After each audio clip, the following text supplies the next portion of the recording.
देखिए, इस बार की जो हमने थीम रखी ना, वो बजट देगा जवाब।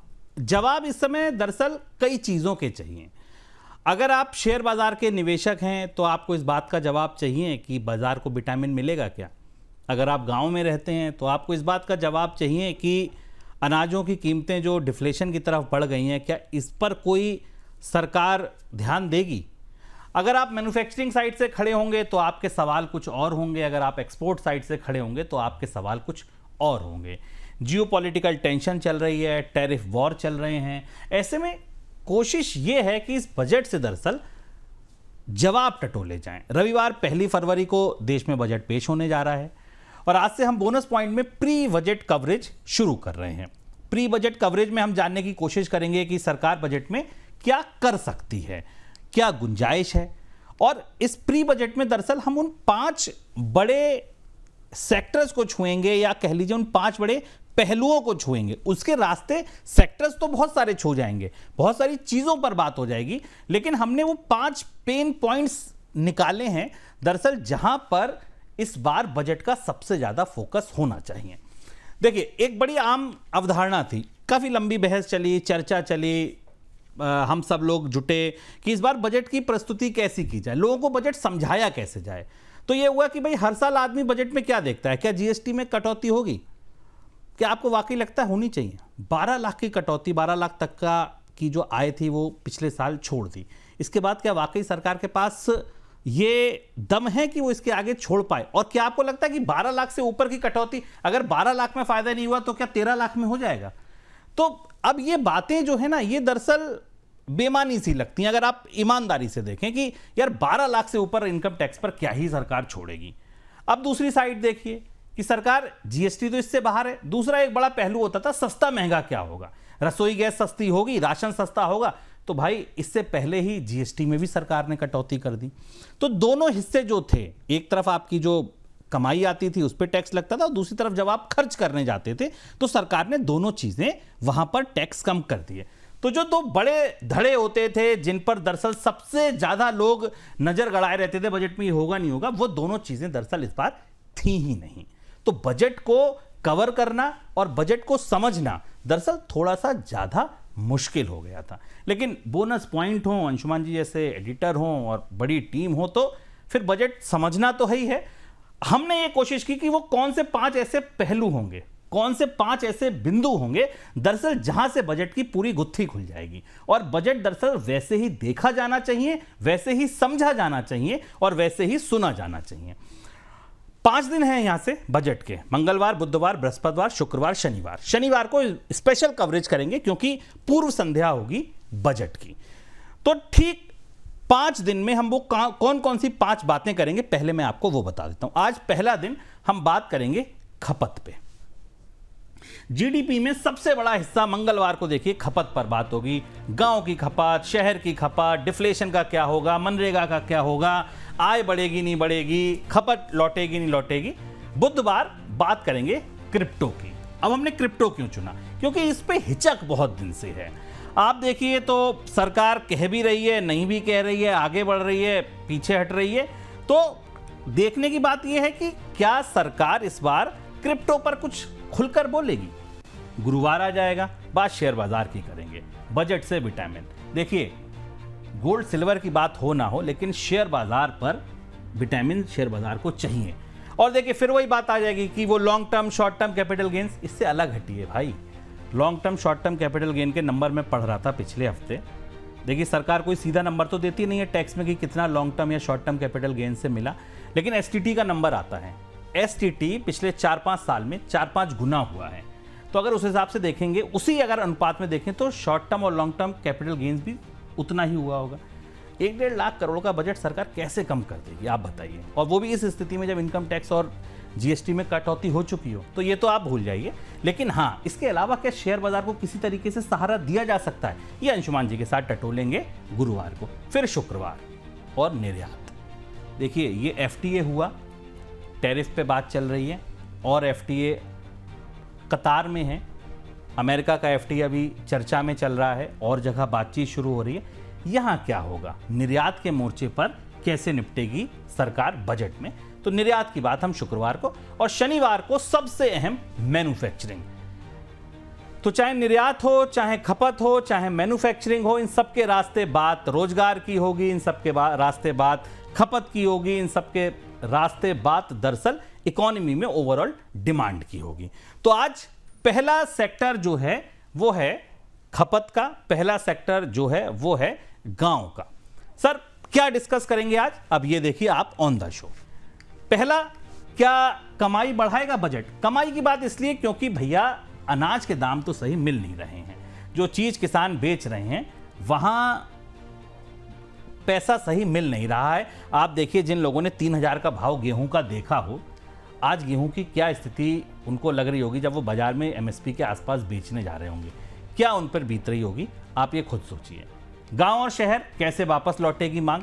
कुछ कुछ सुधरी, टू व्हीलर्स को देखिए, छोटी गाड़ियां देखिए, जीएसटी के बाद कुछ कुछ हमने देखी, लेकिन अभी मौजूदा रोशनी, पूरी मौजूदा तस्वीर है क्या, ये समझेंगे। और क्या वो जो पुरानी वाली मांग जिसके लिए हम उम्मीद लगाए बैठे थे वो लौटेगी?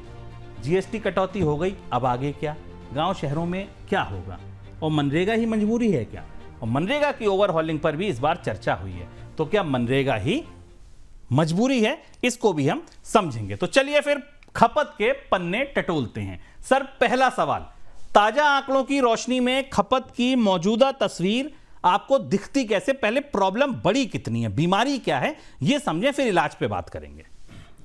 शुभम, बजट की इस कवरेज में हम आपको बजट को देखने के सूत्र बताने की कोशिश करेंगे।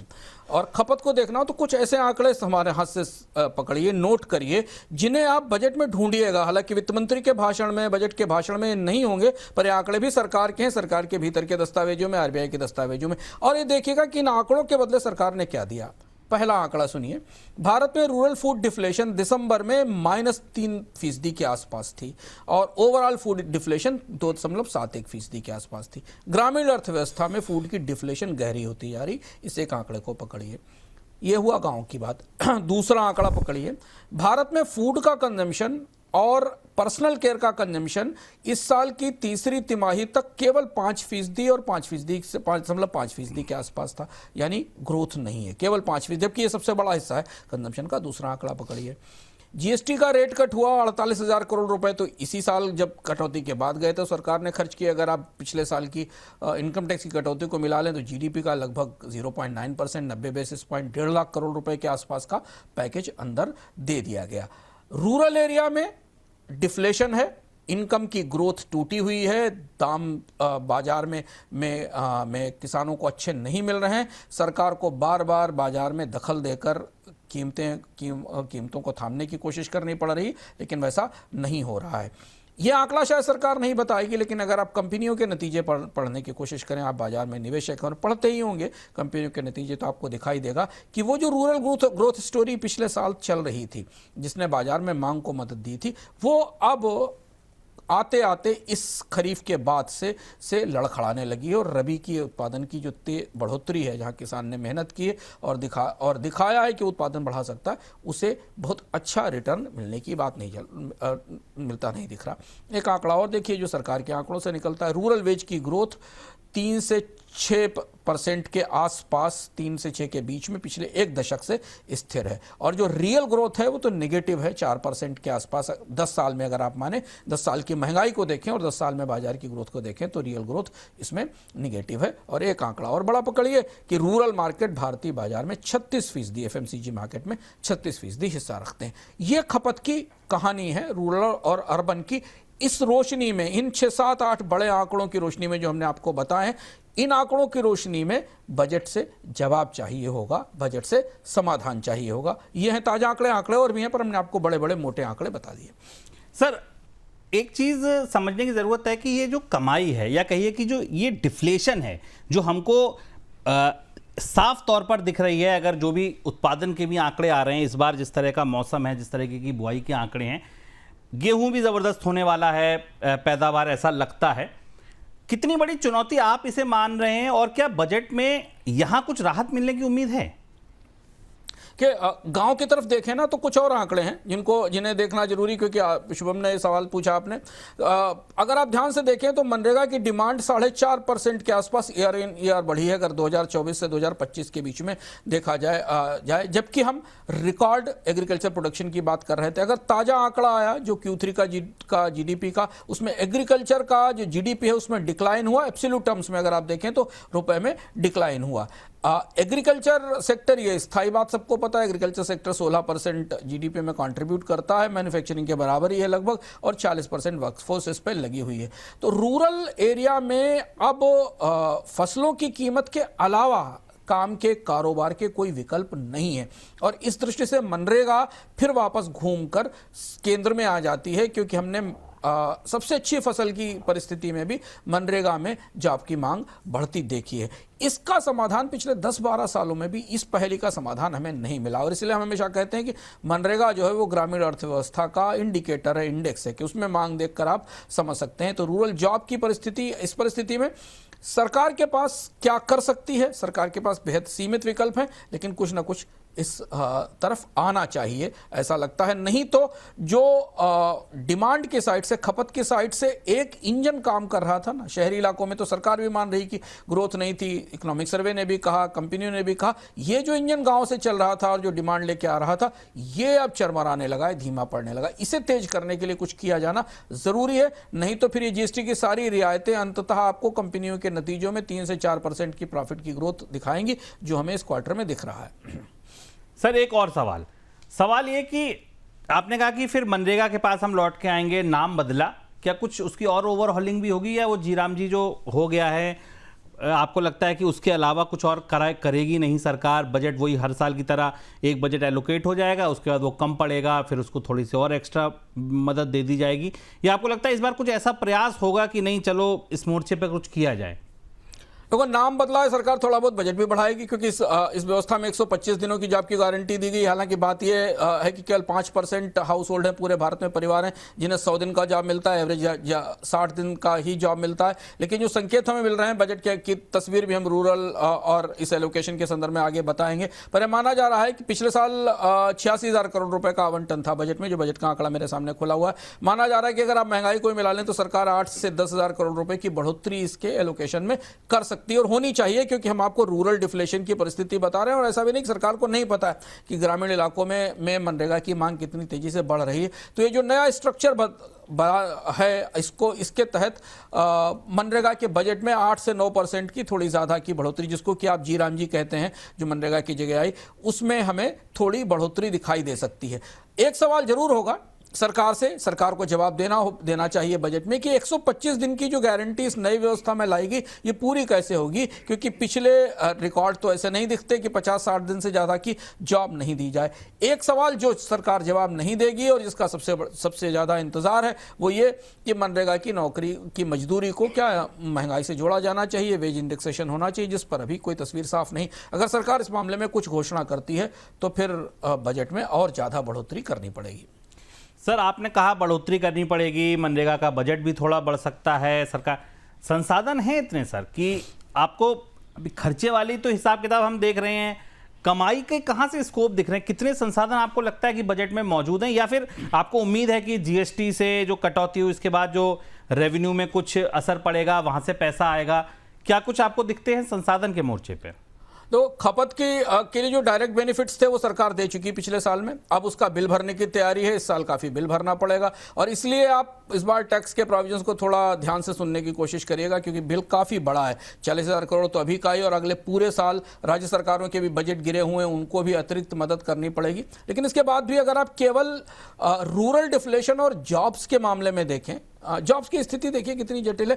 रिकॉर्ड आर्थिक विकास दर के बाद भी सरकार को एक तरह से कंपनियों को पैसा देना पड़ रहा है कि लोगों को नौकरी दे दी जाए। तमाम जो स्कीमें अप्रेंटिस चल रही हैं, कंपनियों को पैसा दे रही है सरकार कि लोगों को काम पर रख लीजिए, जबकि कंपनियों के मुनाफे रिकॉर्ड ऊंचाई पर हैं, जीडीपी रिकॉर्ड ग्रोथ में दिख रहा है, फिर भी हमें जॉब क्रिएट होते नहीं दिख रहे हैं। और इसलिए जॉब क्रिएशन के लिए स्कीमों की लाइन लगी, इस बार भी वो स्कीमों में नया आवंटन होगा ऐसा लगता है।